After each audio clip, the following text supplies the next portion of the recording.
보시죠. 한 번쯤 카드게임 즐겨본 적 있으시죠? 우연히 당신이 카드게임을 하게 됐다고 한번 가정해 봅시다. 그런데 운 좋게 큰 패를 손에 쥐게 된 당신.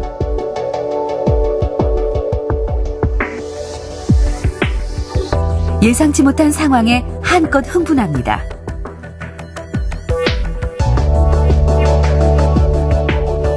결국 큰 돈을 획득하는 행운을 갖게 되죠.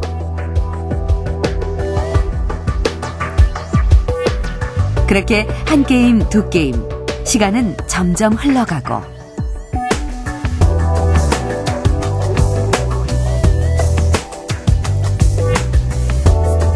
이제 슬슬 가야 할 시간이 다가옵니다.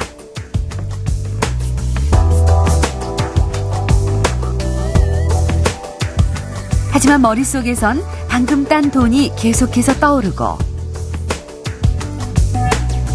또다시 행운이 찾아올 것 같은 망상에 사로잡히죠. 이대로 가기엔 왠지 아쉬운 마음. 갈 것인가 말 것인가. 깊은 고민에 빠져드는 당신의 뇌에선 과연 어떤 일이 일어나고 있을까요? 우리의 마음 상태를 결정하는 대표적인 세 가지 신경 전달 물질. 그들이 활발한 활동을 시작합니다.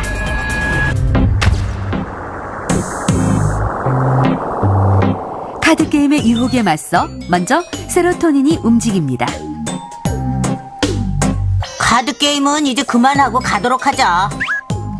세로토닌은 이성적인 판단을 할 수 있도록 도와주죠. 이번 게임만 하고 가려고 했었잖아. 재밌게 놀았으니까 이제 돌아가자.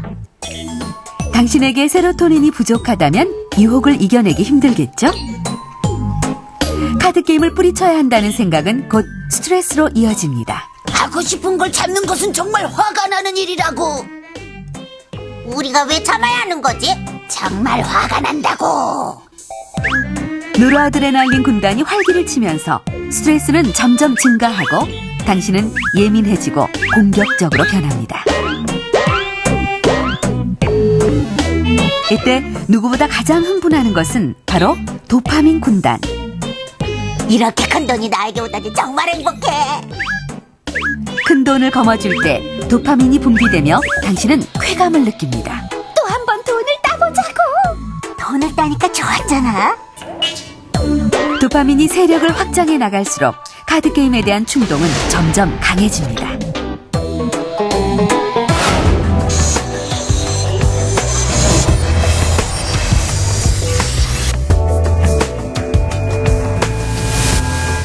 또다시 쾌락을 맛보기 위한 도파민의 폭주를 막지 못한다면 당신은 다시 카드게임을 시작하게 되겠죠. 우연히 큰 돈을 따거나 이득을 보게 되는 경험을 했을 때 그것이 엄청난 쾌감으로 남아있게 되죠. 그 쾌감을 잊지 못해서 한 번 이제 가고 두 번 가고 결국 뇌의 기능 자체가 변화가 되고 뇌의 해박적인 구조 자체가 변하게 되면서 결국 중독에 빠지게 되는 거라고 볼 수 있습니다.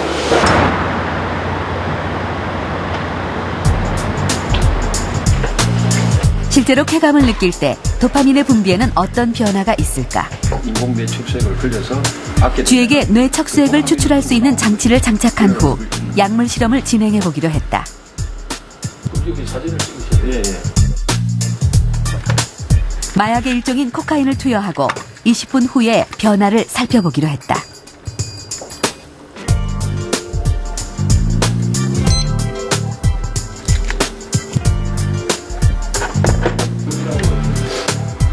시간이 지남에 따라 코카인을 투여한 쥐는 그렇지 않은 쥐에 비해 움직임이 많아지며 흥분하기 시작했다.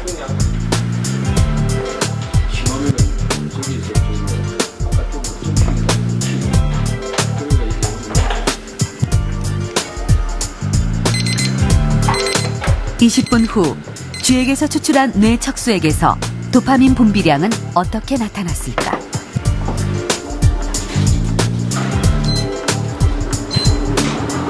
예, 저희가 쥐 뇌 척수액에서 받은 샘플을 분석을 했는 결과 코케인을 투여하기 전에는 그 도파민의 양이 이 정도 나왔다면 코케인을 투여한 후에 그 샘플을 찍었을 때는 한 2~3배 정도 도파민의 양이 증가한 것을 알 수가 있습니다. 코카인 투여로 인해 쥐의 뇌 척수에게 도파민 분비량이 늘어난 것이다. 쥐에 코카인을 주입하면 쥐의 척자액에서 도파민의 분비가 증가됩니다. 이 도파민은 쥐에게 쾌락을 선사합니다. 그래서 쥐는 이 쾌락을 추구하기 위해서 끊임없이 도파민을 요구합니다. 이러한 결과는 중독으로 발전하게 되겠습니다. 한 마약 중독 치료병원.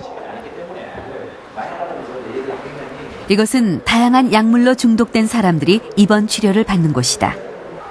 오랜 시간 마약에 빠져 살며 삶의 막다른 곳까지 경험했던 사람들. 이제 중독에서 헤어나오기 위해 병원을 찾은 것이다.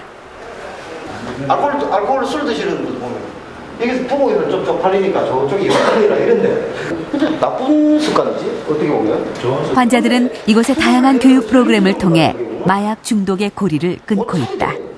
픽세이션이 돼요. 오랜 시간 마약 중독자로 살아온 사람들. 미안 것이지 다른 목적으로 이들은 왜 중독에 빠지게 됐을까? 희롱을 하는 게 아니고요. 본인 스스로 그 생각에서 벗어나지 못하는 이유가 뭔가요? 무슨 쾌락이죠. 그 생각이 머릿속에서 떠나질 않죠. 제일 처음에 그 느낌. 그거를 자꾸 찾으려는 거죠. 그러니까 양을 조금 드리고, 처음 그 느낌. 그잖아요. 첫 느낌. 처음에 했을 때 첫 느낌. 그걸 못 잊거든.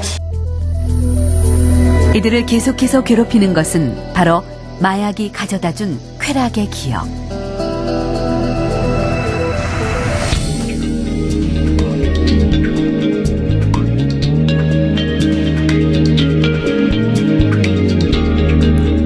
마약이 몸으로 들어가면 혈류를 따라 뇌에 바로 전달되고 측좌핵을 자극한다.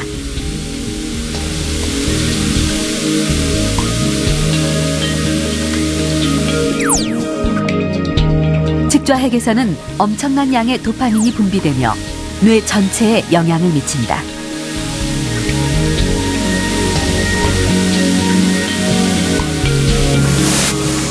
마약으로 인한 도파민 분출로 뇌는 극단적인 쾌감을 경험한다.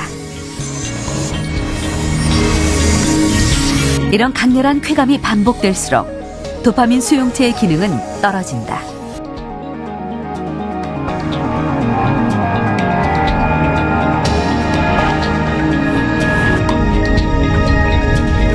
도파민 수용체의 기능이 저하되면 우리 뇌는 점점 더 많은 도파민을 필요로 하게 되고 더 큰 쾌락을 쫓게 된다.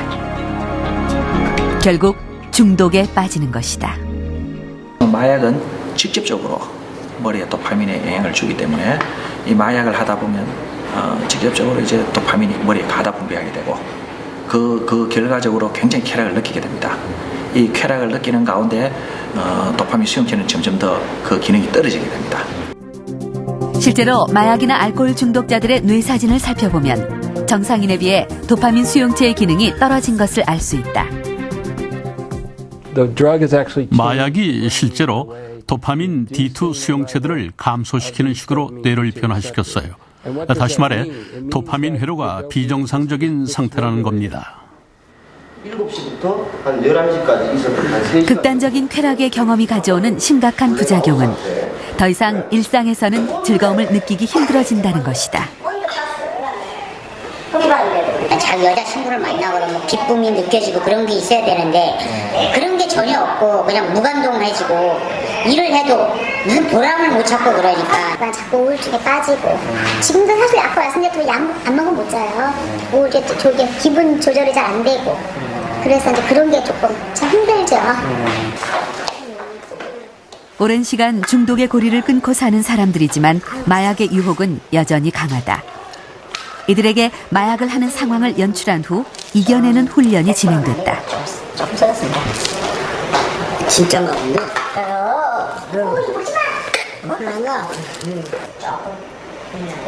가짜 마약이라는 것을 알면서도 보자마자 충동을 일으키는 사람들. 또 이런 치료를 통해서 현재 상태